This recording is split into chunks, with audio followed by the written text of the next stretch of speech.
the end of the season, we do get to see that big, revelation that we've been wanting to know, like, can Maddie return to herself? Was that always the plan to have her go back? Did you ever kind of think like, maybe not? And also, now that she is back, do you think that she'll still be able to connect to the ghosts since she has been in the spirit world before? We honestly talked about so many versions of where this went. Um, and I felt like they all had merit in their own way, but we really felt like after 2 seasons of putting this character through so much, it felt like a natural progression for her to have some element of closure on that piece of the story. I think that it was, everyone's been working toward this moment and they deserve a win.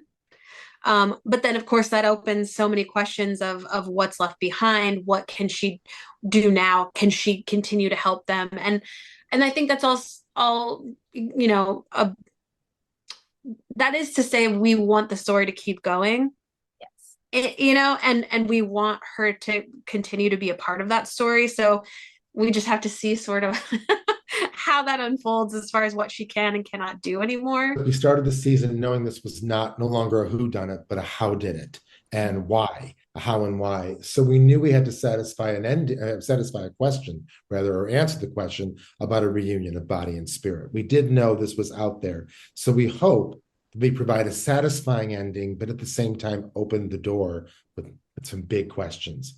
A lot of questions. I also do think we sort of looked at season one where we had a huge cliffhanger, and it was, I mean, as writers, a really fun episode to keep people sort of on the edge of their seat guessing what's going to happen next. And we did have to say to us, okay, if that was how we ended one, what do we do? We gotta build, we gotta keep moving. So what do we do for season two? Because there's that expectation. We wanted people to be excited and asking those questions. So we went big. You go big or you go home.